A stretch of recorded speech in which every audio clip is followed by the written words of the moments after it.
Let's hit the high road.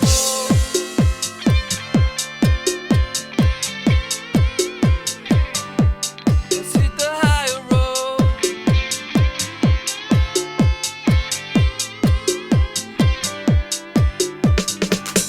It's the first touch, strong connection. It lays deep in your soul.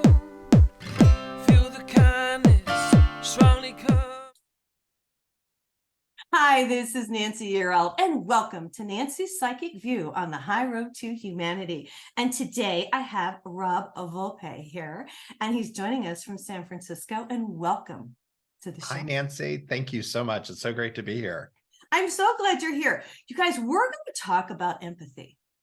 And being an empath, this is one of my favorite subjects. And are you an empath as well? You are, aren't you? You have to be an empath. Oh, yeah, I am. I mean, come on. Yeah. And I believe, I'll just say this before I even read his bio. You guys, this is a cool show. You're going to want to share this, especially there's so many empaths on the planet right now, because we are here to raise the vibration. We are here to help humanity. And I just want to get that out. So having said that, Rob is a thought leader in the role of empathy. He in marketing and in the workplace. He's as a CEO of Ignite 360. He leads a team of insight, strategy, and creative professionals serving the world's leading brands across a range of industries. So this is going to be pretty interesting. He's a graduate of Syracuse University, Newhouse School of Public Communication. And Rob has been studying empathy since 2010, when the University of Michigan study came out showcasing the empathy crisis. So we're going to check out his website. You guys, if you want to check it out, it's ignite-360.com. His book, Holt, you got a book, your book there? I sure do. It's right here. All right, cool. I love the cover. Tell me more about that. So I guess what we want to hear is your story. I mean, from what I understand, you're an empath, you're a market researcher, and you kind of combine the two is what I get here. Yeah. Yes. Yeah. Thank you for that introduction. And empathy is something that we're all born with. It's just a question of, have we been given the opportunities and have the self-awareness to tap into it and strengthen those muscles up? And so from the time that I was a kid, highly empathetic, and able to connect and see other people's points of view, and to the credit of my parents, helped me develop that skill. And then as I got through into the workplace and in my adult life, I always approached and moved through the world with you're trying to understand the point of view of other people. And, even in business, when you're negotiating with somebody or having an interaction, you're trying to understand where are they coming from, what's motivating them. And then, I ignored the signs from the universe a few different times, but I am a big believer that, the universe keeps putting things in front of you that you need to pay attention to. You get it right. Yep. Until you get it right, until you go, oh, what's that about? And one of the things that the universe kept putting in front of me was opportunities to connect with consumers and hear from firsthand from people that were buying I was in different marketing services roles. I was doing PR, and the firm that I was with, we did a lot of stuff for Starbucks. And so I was traveling the country. This is back in 1996. I was traveling the country, helping promote the launch of Starbucks ice cream. So it was in the supermarkets. It was six different flavors, all coffee. I don't think I've ever had it. Oh my God, it was so good. They don't make it anymore. It was a partnership with Edie's and Dryers out here in California. Amazing ice cream. Oh my God. This was like the best job in the world. I got to travel the country.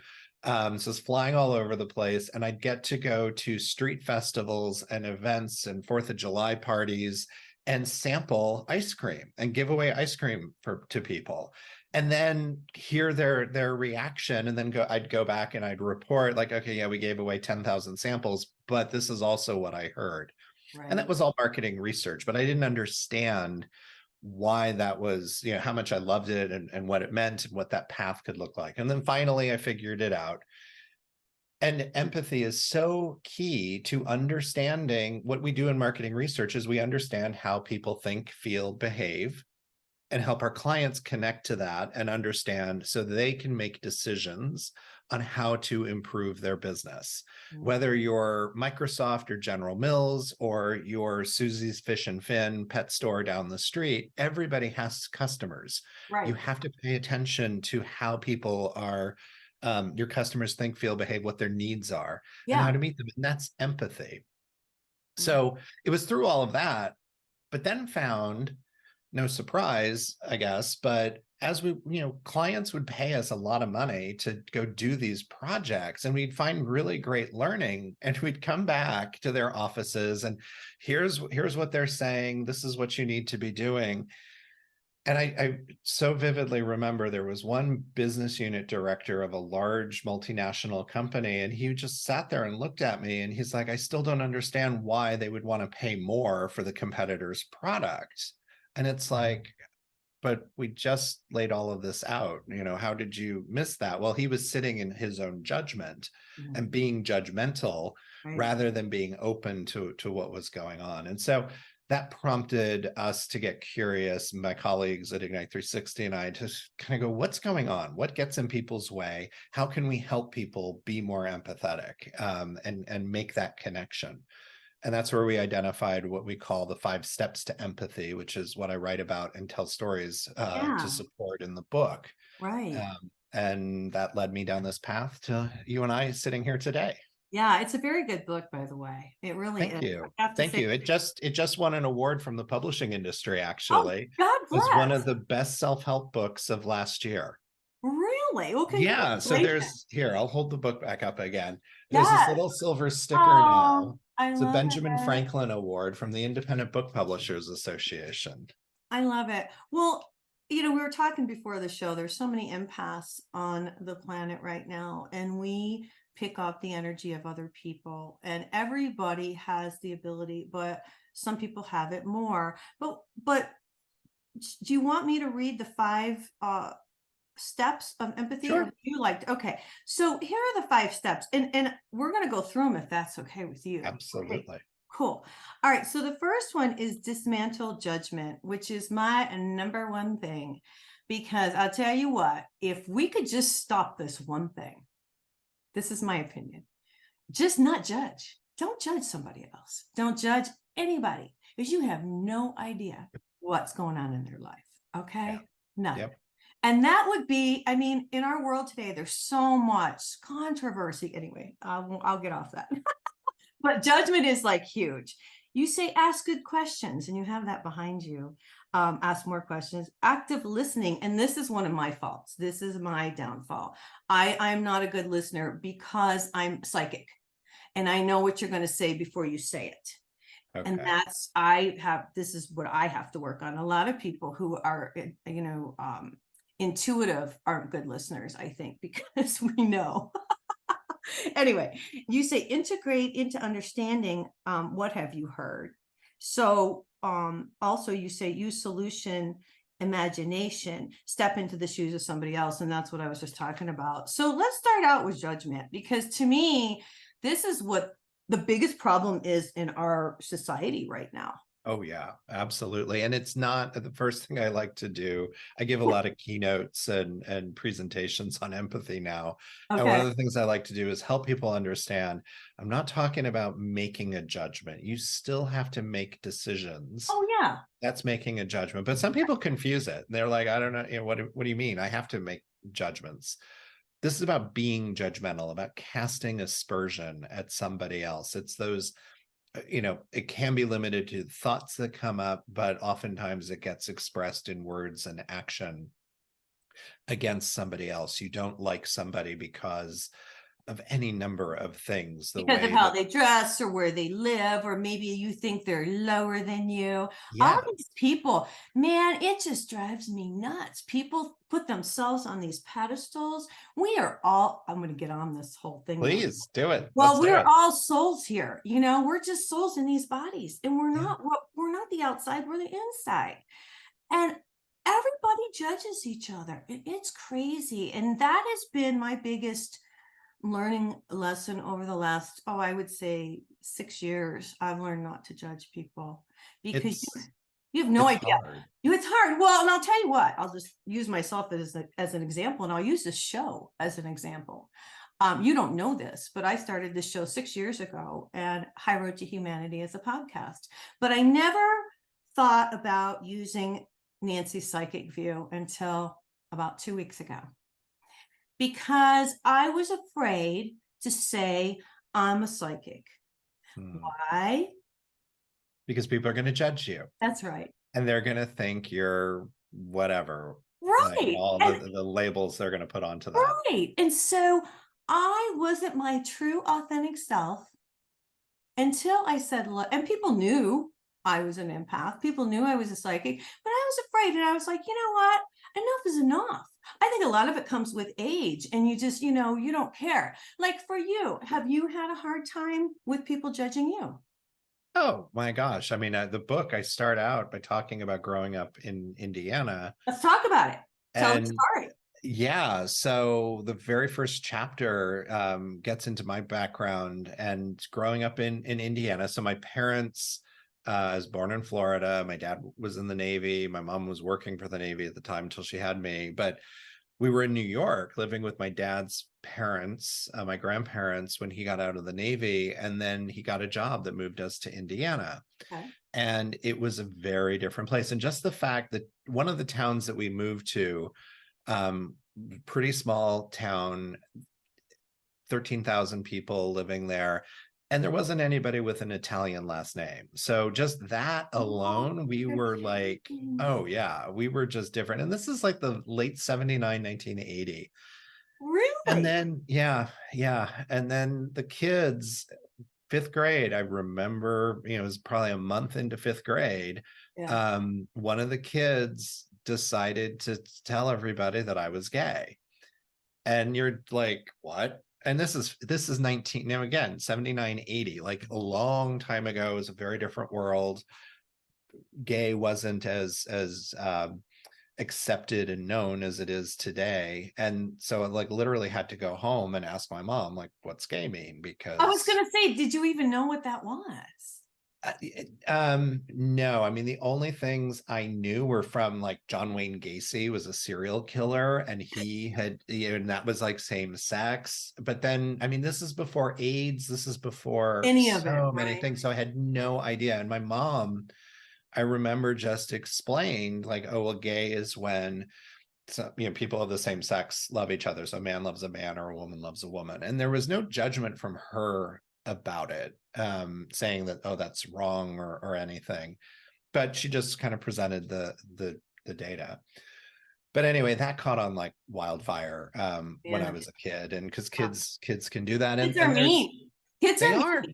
Man, I'll tell you, I'll tell you something really quick. I don't know if I've ever told this on the show.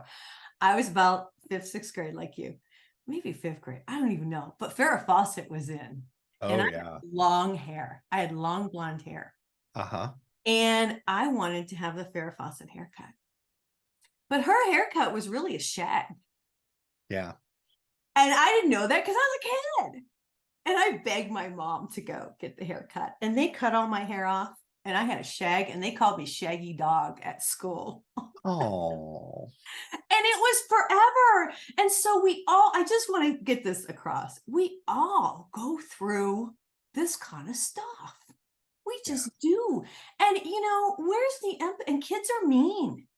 They don't have, I don't know why.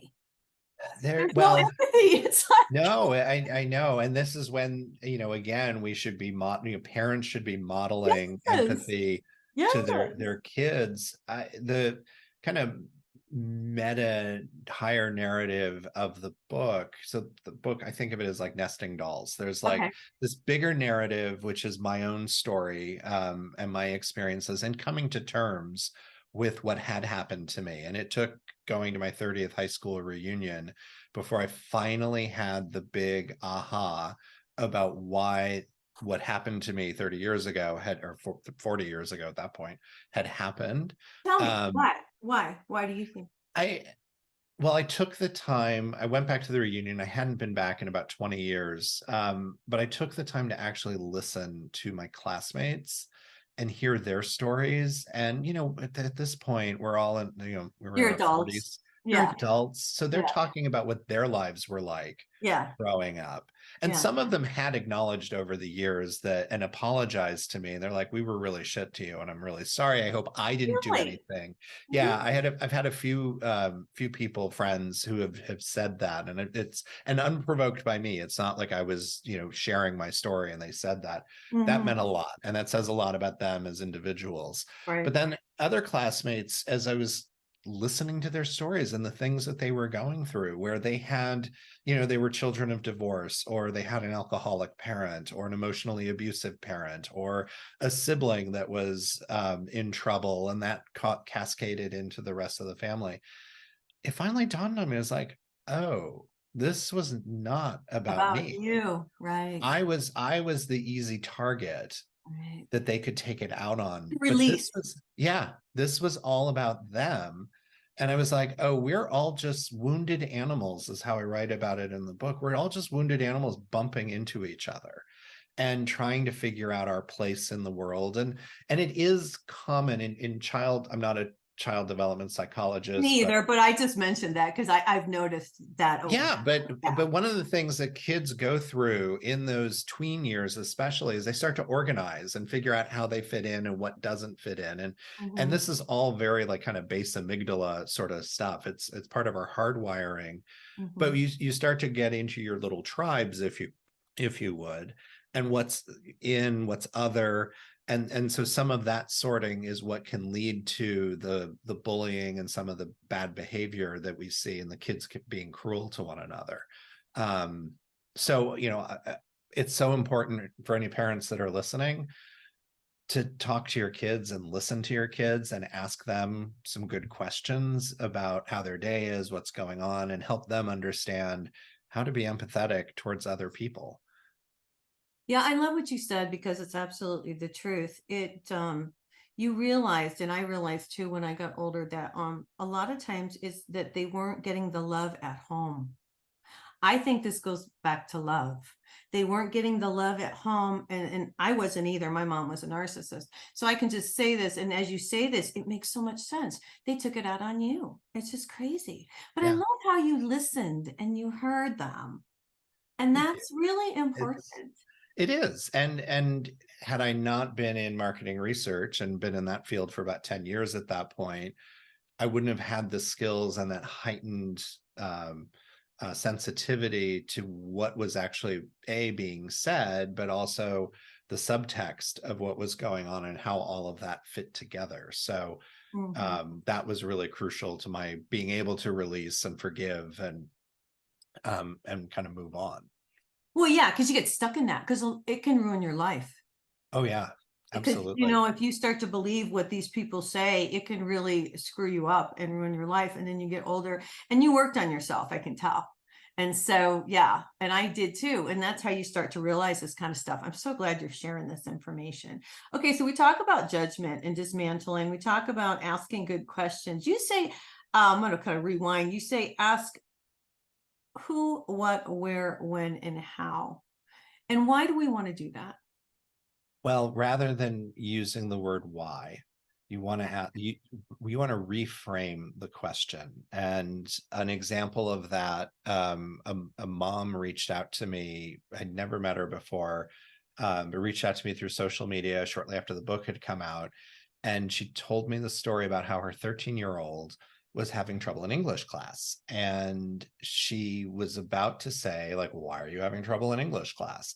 But she remembered this point from the book because, and the idea is that from the time that we're a little kid, and you draw on the wall in marker, what's the question that gets asked? Why did you draw on the, and you very quickly learn, like, if I don't come up with a good excuse, reason, rationalize, I'm pain, punishment, something bad is involved with that. Right. And that follows us. If it's not just when we're 5, it's when we're in school. It's when we're, in our romantic life that blossoms with our friends, in our work life as adults. We're always getting asked why, and it puts people on the defensive. And so instead, you reframe the question, use who, what, where, when, how, and ask them something else. And so in this story, the mom told me she just remembered the title of the book.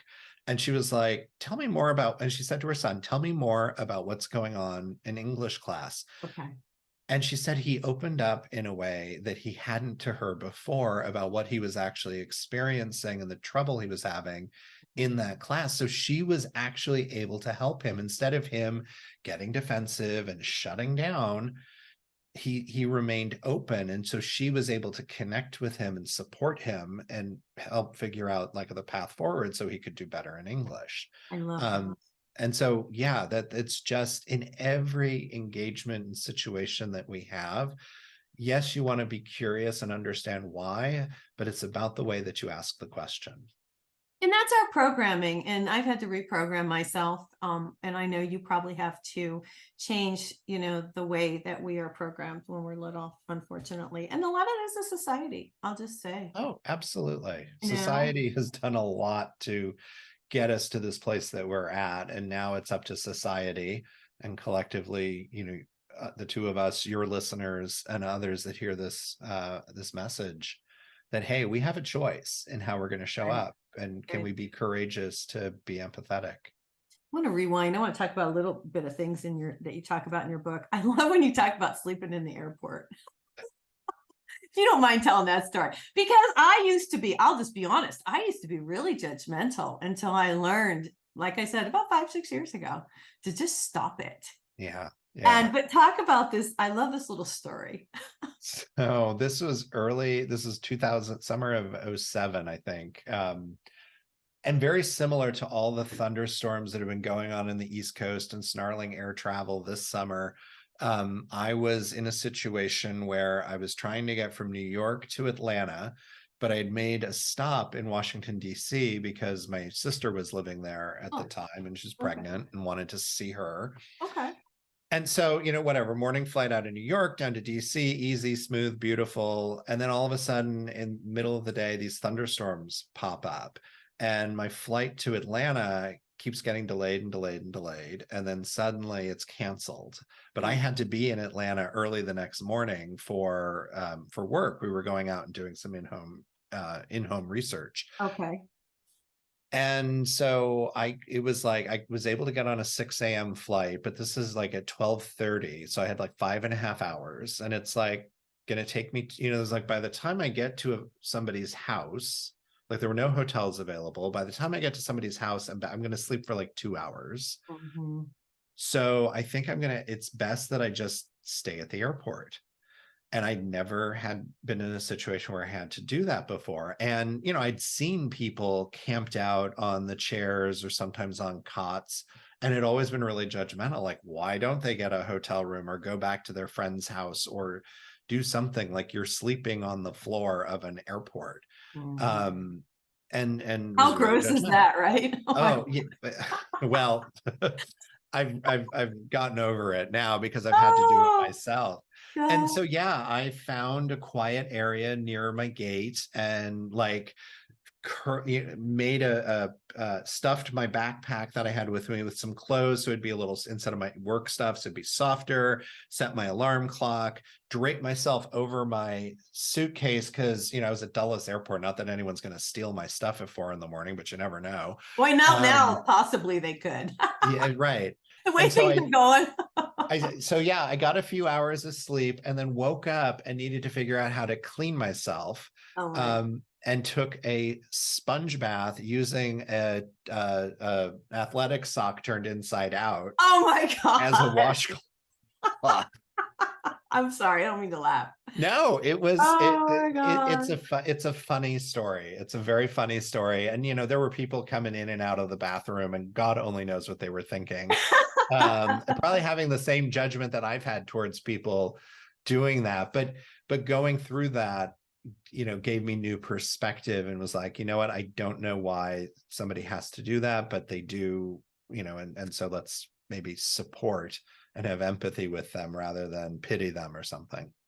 Yeah, you also talk about, I'm just looking at my notes here. Yeah, of course. There's so much cool information in your book, I will say, and there's so many neat stories I want to get to today. Yeah, it was a real cool read. You're a neat guy and you've had a lot of experiences. I guess what I want to ask you, there's so many questions I want to ask, but one thing I wrote down is taking time to listen to someone else's point of view. And I bring this up because of all the stuff that's going on. I mean, and I don't want to get political, but we got Trump and we got Biden.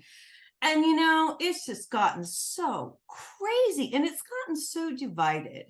And one thing I will say, and I don't know if this comes from being empathetic, and you can tell me what you think, but I've always been able to listen to both sides. That's Especially doing this show. There's people that I don't agree with, but I'll listen to them. yeah. So talk about this. I mean, people just don't even want to hear what you got to say. I've had to get rid of people on Facebook because they're so obnoxious. Yeah. I mean, it's gotten to that point where we're just not listening to the other person's point of view. Like, I think this way and that's it. My way is the highway. It's like crazy. For the last maybe 30 years or so, since the early mid 90s, we've been in this, we've had different things happening that have made us turn into this zero-sum game mentality. I'm right, you're wrong. Yeah. And you can think about the polarization that started happening in Congress. You can think about reality television where we're competing against each other and one person is going to be the survivor. You can think about, and it's not just that one particular show, there's a whole industry. That's our entertainment. We've been taught, through all these signals that we're taking in, that, yeah, you're supposed to get angry, flip the table up and storm out of the restaurant. That's accepted behavior. It's the outrageous things that get more likes on social media and all of that validation. I know. So it's creating this I'm right, you're wrong. I mean, you look at the news and it's, been heads yelling at each other. And that's entertainment. We it's like, back in Roman times with the gladiators and the Colosseum, and it's this entertainment of the masses through horrible acts towards each other. Yeah, I've seen that. While you're talking, I'm thinking I saw on the news, I can't remember who it was doing a concert. This has happened to people who are doing concerts. They used to throw clothes and now they're throwing like bottles and phones and stuff like this. And the same, this is happening where it all started when I think it was Will Smith punched out Chris Rock. And it was like, then everybody thought it was okay. And now it's become a thing. Well, and the respect, like there was a line before, there was like this line of respect where you knew not to cross that line. And now people are crossing that line. Oh, yes, there's been that. I mean, there's definitely the Will Smith, Chris Rock incident at the Oscars a few years ago. Without going into all the politics. Yeah, but I'm watching it and I'm just thinking, what happened to values? What happened to that line that we don't cross? See, in my opinion, you get me on my soapbox. I mean, we got to get back to respect. I mean, you have to respect. You don't do that. It's correct. I totally agree. And I think part of the path to getting there is through listening to other people. And it can be really difficult. One of the things I talk about now, it's not in the book, but it will be in the next book, is this idea of a curious breath. And so when you feel somebody coming at you and they're, attacking you in whatever way, just take a curious breath. Instead of smacking back right away, just literally inhale, exhale. It expands, just like it expands your lungs with air, it expands your mind and gives you a moment to think about, how do I want to actually respond? And you can make a choice in how you're going to respond instead of an instinctive being reactive. Exactly. Right. You can be purposeful instead of being reactive. Thank you. I'll probably start including that when I talk about no, it's true. And you know what I've learned truly, because I used to be reactive because I'm type A. I'm quite high energy. But what I've learned being a spiritual kind of girl and connecting with the divine, and this has been a big one, and this is what I teach on my show. Now, instead of like saying you asshole, excuse my language, hopefully they don't get me on YouTube. Now I just say, oh, you must need love. Yeah. And now I've converted it to I send out love. I don't say, oh, you're a jerk or you're whatever. I say, oh, you must need love. And so I send out love. Nice. And that's what we have to get to. I know it may sound a little Pollyanna, But that's what I think. What do you think, Rob? I agree. I think, it's finding and going back to what we have in common, from a human values perspective. There's a chapter in the book called Fear. It's in the Yes. Dismantling Judgment section, but Yes. Let's it's talk about that, because you go to I want you to tell this story, man. so we were hired by a client to go to the NRA gun show. I was in St. Louis that year, and to find out why people wanted to have carry conceal permits to carry weapons, and then what are they looking for in the accessories and everything, like how do they actually go about carry conceal. Right. Now, can I stop you a second? I want Yeah. to princess the audience. So this is like a joke. So a gay man, a blonde, and an Asian man walk into a National Rifle Association gun show in St. Louis. Okay. That's the setup. That is the Oh setup. my God. Because I've been to gun shows and I know. I as the gay man was feeling a little uncomfortable Oh my God. as we walked into it, but I opened my mind up, kind of approaching it with love and curiosity, and something else that the woman that taught me how to moderate talked about: unconditional positive regard. Nice. And having unconditional positive regard, UPR, for other people. So everyone has the right to have their own opinion, and you want to be curious about it so that you can then understand where they're coming from, and that's where you'll be able to work with them, and that's empathy. So in that case, yeah, we go in and it's like, okay, why do you want to have a gun? But it was fascinating. Like, the people really opened up, and what I kept hearing as we would peel the onion, so to speak, and go deeper, they would talk about how, like, it's a scary world out there. I don't know what's going to happen. I want to be able to protect myself. And what were you researching? I don't want to stop you. What was the goal here? The goal was to understand, so if you have a carry conceal weapon permit, what prompted you to get it? And then how do you go about, like, when you're carrying and you're out and about, because it's carry and conceal, so carry a concealed weapon. Right. What accessories are you using? What are the unmet needs, if you would? So from the clothing perspective, are there the right pockets and places? Is it hidden? Is it right? Who are you working for? Were you working for a gun manufacturer, or were you working for, it was you mind me asking? Yeah, no, it was a company that makes accessories for guns. For guns, yes. Okay, From gotcha. holsters to clothing to uniforms, all the things. All right. And so, and I never in the book, I don't get into those, like, the learnings of the project itself, like, why did you? Right, but I'm just curious, like, what were you doing?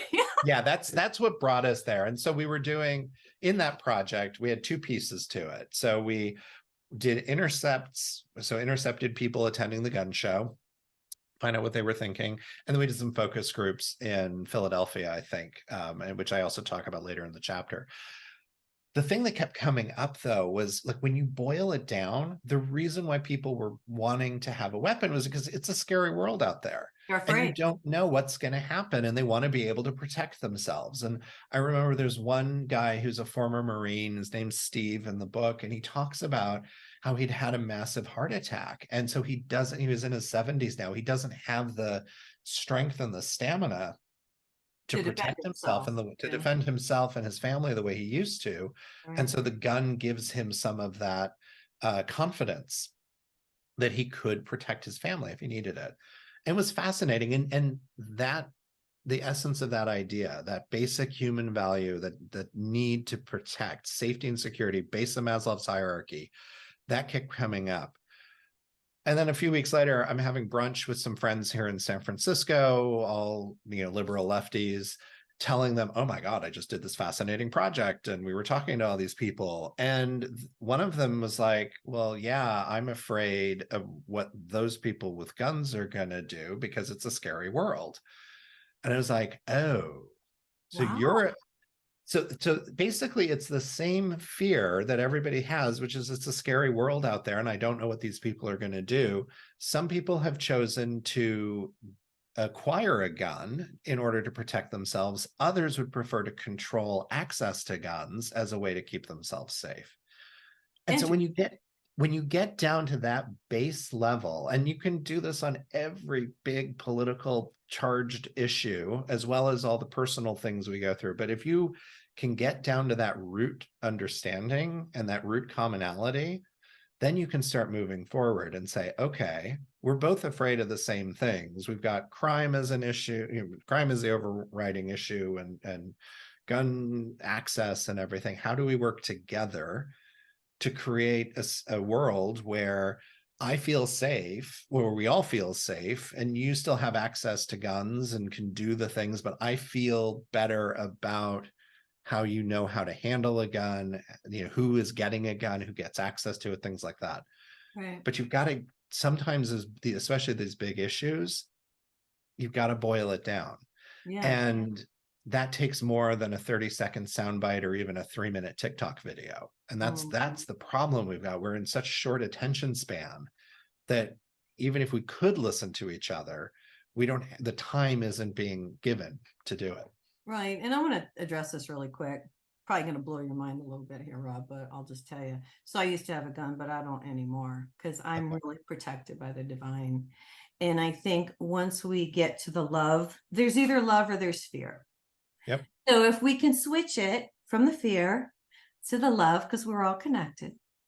You see, I don't need a gun anymore because I know that I'm loved and I'm protected and I don't worry and I don't put that out there, and I keep that energy. And that's what we have to do. We have to start sending out the love energy. It may sound, like I said before, Pollyanna, but it's the truth. Yeah. If we can put more love towards each other, then we don't need the guns. We really don't, it's just really that's how I feel about this. I agree with you. I don't think it's Pollyanna-ish. It is the future. And as we are raising the consciousness and the way that we are showing up in the world. Yes. And I do believe that love is stronger than fear. It is. But we have to get to that place where we can tap into it. And so one of the things that I also talk quite a lot about is just the idea of self-awareness. So if you can have that sort of metacognition of what you're tapping into, and when are you going into a fear space or scarcity, the things that you're afraid of, or that you're, worry is also very choking. The psychic that I work with, we always talk about fear, worry, concern, and the levels of strangulation that those can have on you. Well, yeah, because it's being open to love and letting that light in and exuding that. It's a calmer, happier place to be. Yeah. And makes it a lot easier to just kind of observe all the crazy that's going on around. Bingo, Rob. Man, you hit it right on the head. And I teach the audience to bring in the light. I run the light through my body every day. I connect. You can say divine. You can say higher source. You can say, love energy, whatever you want. But I am teaching the audience truly to connect with that energy, because when you do, then you're centered, and all this craziness can go on all around you, but it doesn't affect you because you're in a different space. Exactly. And that's what we're trying to get to on this whole thing. We don't have a ton more time, but I want to get to a couple more things. Sure. I don't know what I should bring up here. You talk about Sex in the City. You had to do, God, I want to know. So you had to do research projects. Uh-huh. And you had to, what's been your funniest? You talk about a lubricant that you had to, I just want to hear this. I mean, how did you even do this? Oh my God. Well, not that I'm trying to be out there or anything, but I was like, no, not at all. But you can, and I share those. So there's a chapter that's called Let's Talk About Sex. Yeah. And there are times I can be talking to people about Cheerios, and they'll bring up, if they're of a certain age, you're going to hear about menopause and health issues and the things that people are going through. Right. You can talk to anyone about anything as long as you treat the person and the topic with respect and genuine curiosity. Okay. So the story that's in the book around that, one of the stories, we were engaged to talk to people about how they use personal lubricant in sex. That's crazy. That would have to be hard to do that. Yeah, there's an awkwardness when so I'm a gay man. I've said that a couple times now, but it's really important to this story. I'm I sorry. think I'm what's called a gold star. Like I've never had sex with a woman, been intimate with like no interest, no thank you. I Okay. am like, I'm gay. Okay. So I don't even understand. Like, I don't know that I could point all the parts out accurately on a map, or in the doctor's Well, office. at least you're honest. Okay. So, so in the book I write about, like, I had to, the people I had to talk to. I was talking to the men, and I had a female colleague talking to women. Okay.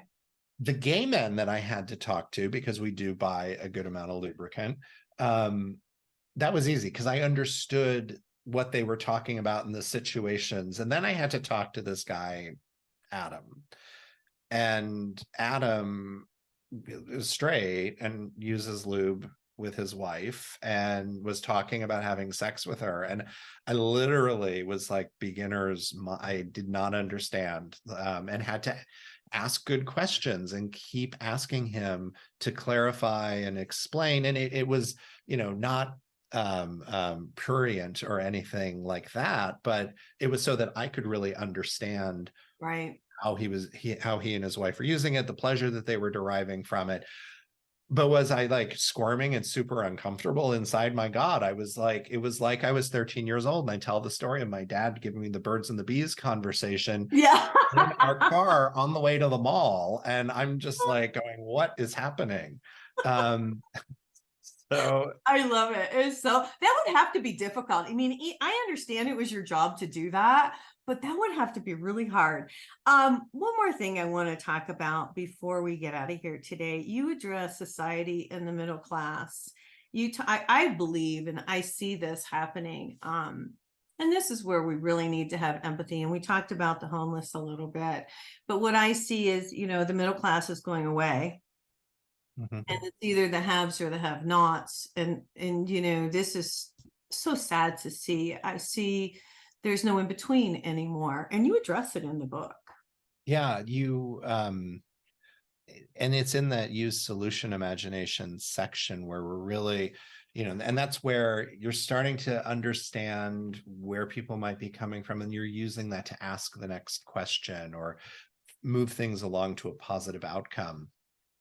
And one of the chapters, Leave Your Boots at the Door, that's in that section, is about a time where we went out and talked to people that were working class. And here, it was myself, some clients from a major food manufacturer, all six-figure salaries, many of them with advanced degrees. And we're going into, a family's house, that he works as like a warehouse manager. His wife was a part-time secretary at the church. And I asked them at one point, like, what would you do to, like, would you want that six-figure salary? And he said no. And it was because they didn't, like, he saw they had neighbors that had that life, and they were constantly on their phone and doing all those things. And he's like, I don't want to give that up. I value my time with my family and that connectedness. And those stories came out throughout the project that we were doing. And it's this idea of, like, Money can't buy you love, man. no, and don't think that your way is the right way. And I think that's one of the challenges we're facing right now, is we're so caught up in our own existence and where we're at and the trappings of our success, that we're not realizing that, hey, it might be different for somebody else, and to take the time to listen. And you don't know, when you see somebody on the street, like, what they're going through, what their story is, which is why we should ask good questions, and we should listen and try to understand and connect with them. I love what you say, because it's true. There's a lot of people. I say money can't buy you love, and I've learned over time, I was a real estate broker for a long time and made a lot of money. And there was a time I forgot what it was like to be without. Yeah. And, I've been on both sides of the coin. And I will just say that in a lot of ways, people are so materialistic right now that I'm so glad you recognize this and you talk about it, because money is not the most important thing. It's people, and it's how you treat them, and it's love and the family and the morals and the values and the things. And when you have so much money, a lot of time, well, I'm going to say the kids just, this is what's wrong with our society today.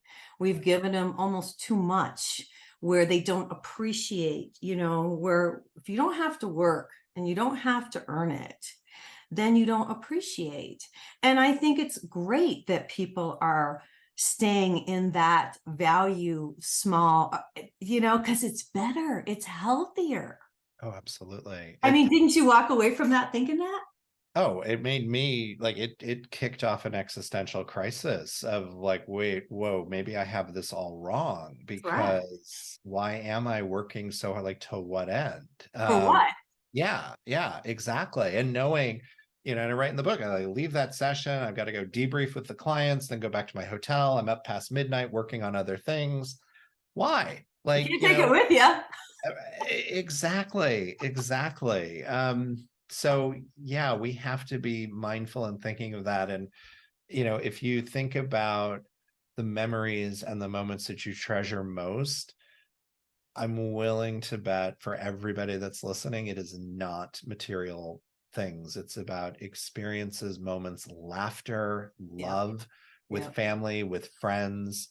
It may be in the context of a big experience, a great trip or something, but it's really about the connection to somebody else. And that's what we need to really desperately get back to. Connection. Absolutely. Wow. What a great show. Hold your book up again. We got to get out of here today, you guys, but Here it is. tell me more about that. I love Solving it. the Empathy Crisis, one conversation at a time. And it's available wherever people buy books. I narrated the audiobook. And then there's Oh, did you? Cool. I did, yeah. Do you have a website or anything? Yes. No? Yes. Yes. So I people read can it. go That's right. to, so there's ignite-360.com for my company. And then they can also go to robvolpe.expert, Rob Volpe, VOLPE.expert, for more about me and the book and other things empathy. Well, you are just a breath of fresh air. So nice to have you on the show today, and so nice Great to talk to you. Thank you, Yeah. Nancy. Thanks for having me. You're welcome. All right, you guys, we got to get out of here for today. But if you want an angel reading, if you want a psychic reading, go to my website, nancyyearout.com. I do have some new messages up there from Archangel Gabriel. You might want to check that out. And of course, all the shows and all the podcasts are there. It's been a pleasure. I hope everybody has a fabulous week, and God bless.